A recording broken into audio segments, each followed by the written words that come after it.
House to Home, presented by RE/MAX Diamond Realty. It is Tuesday. It is Giving Tuesday. See that? KWM Care Force is here, and we care about our community, and we care about real estate, and we care about doing real estate right. So that's why we are here with House to Home. And who better to be the authoritative voices on this than Gina Campos and Liz Duenas of RE/MAX Diamond Realty. Ladies, good to see the both of you. Good to see you, Jason. And I got to tell you, I'm loving like the accessories you guys have. Gina, those earrings are like off the wall, and Liz, that is a fantastic necklace. When it comes to accessorizing your map, though, like for your house, we were talking with our friend Dennis, who's a licensed surveyor, a professional surveyor, for the last couple of weeks. But he's saying that, you know, the subdivision of a property based on the map is typically the way to go. But Gina, you found a couple, should we call them loopholes or extenuating circumstances or exceptions to the rule, or how should we frame that? Not, you know, last week we were talking about subdividing properties for probate purposes, in cases where, you know, you're really trying to distribute the property to heirs. And Liz and I just wanted to point out, there's so many parts to this. It sounds simple enough just to take the property and subdivide it. And what we learned from Dennis last week is the court has the ability to say, well, you know, like for instance, if we're in GECO and, you know, they can cut the property up to less than half an acre, even though, I mean, they could go outside of what the law says. A court can do that. The court can approve to go outside what the law says. And then we kind of discuss usability is another problem. So as family members, you know, you can cut up your property any way you want, but usability is an issue. So you really need to talk to somebody to give you guidance on that.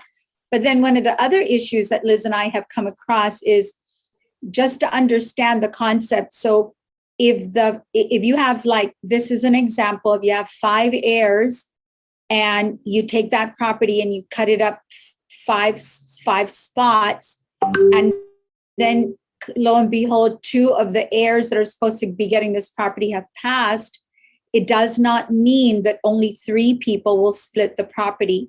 Legally, you still have 5 heirs, and whether those heirs are around or not, the court is still going to distribute the property to 5 heirs.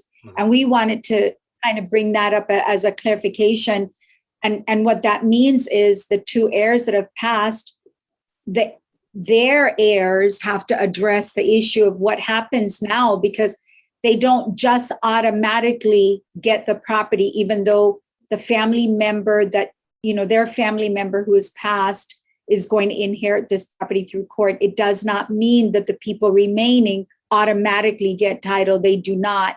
They get the rights to it, but not the title. And you've said before, Gina, that the word inheritance, when applied to like real estate, some people think like it automatically like passes through and it's just, you know, very frictionless. But Liz, very often, as is the case, it doesn't really work that way.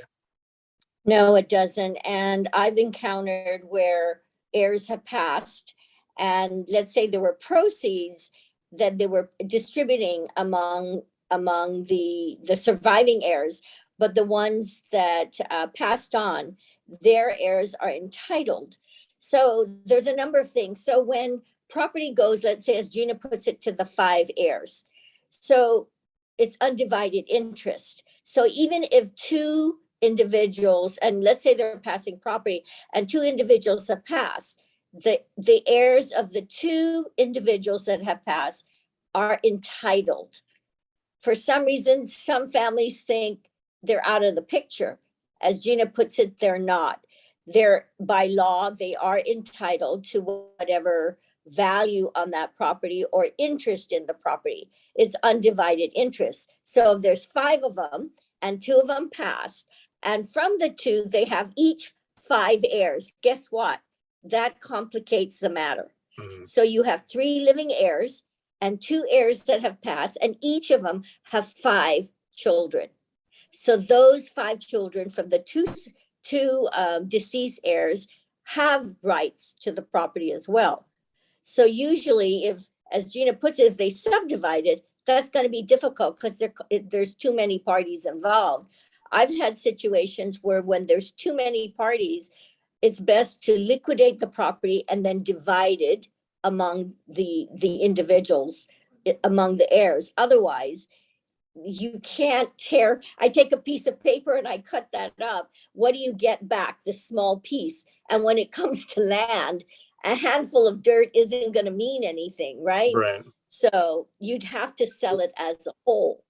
Okay, Gina, when it comes to the evidence of the map, and Dennis was kind of educating us about this and everything like that, how often when these disputes make their way into a court, will the judge basically say, this is what the map says, that turns the tide of the decision? I'm sure Well, it really helps, right? Because it is definitive, right? If done by a surveyor and then signed off. Well, yeah, absolutely. I mean, the goal for any family is to come to an agreement on how that property is to be divided. And in my dealings with the court always looks to the family to make the ultimate decision of how it's to be divided. But in situations where the family can't come to an agreement for whatever reason, and that's exactly why you're in court, the judge ultimately will have to make that decision hopefully for the good of everyone. And I find that that's the case. When you end up in court and you cannot come to an agreement yourselves as family members, that does happen. The judge will ultimately say, okay, we've got to close this probate and I will start making decisions for you. And I've noticed in court, the judge always seems to, they come up with an idea, a suggestion, and they do give the family the opportunity to say yes or no. But if the family continues not to be able to have a meeting of the minds, then someone's got to decide. Because if that doesn't happen, you will be in purgatory. And I've seen there have been situations where it's a huge estate, and the judge will say, okay, you're going to subdivide this lot based on the number of family members. And they figure out who the surveyor would be. And we've seen it happen where the surveyor would subdivide the property based on the number of heirs. And then they have a lottery where each of the family member picked the lot number. So the judge could dictate that, and the judge could sign the map if no one is in agreement. So we usually tell family members, you each have to agree. Otherwise, it's taken out of your hands. The judge makes the decision whether you like it or not.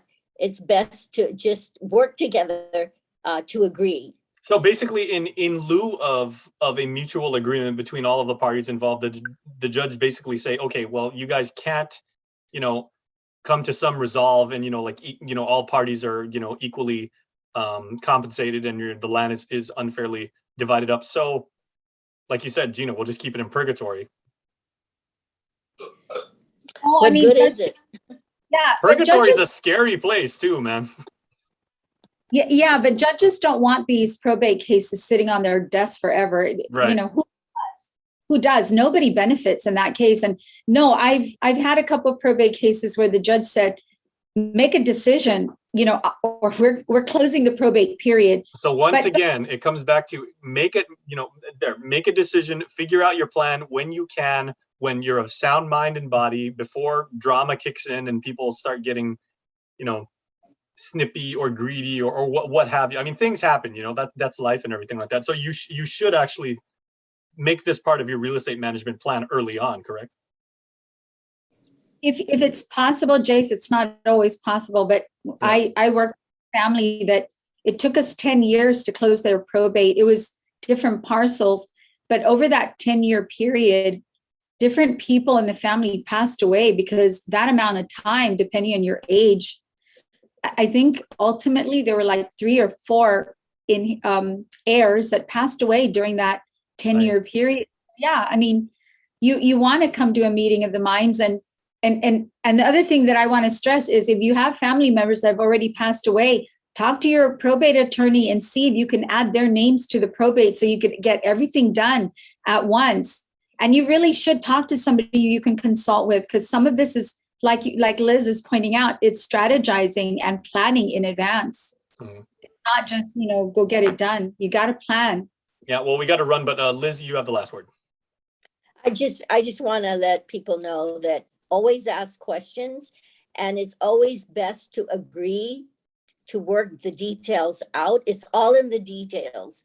And if family members can work it out, because they're hooked no matter what, unless they all agree to liquidate or to subdivide, but it has to be where all parties agree. It just takes one party to disagree. It messes up everyone.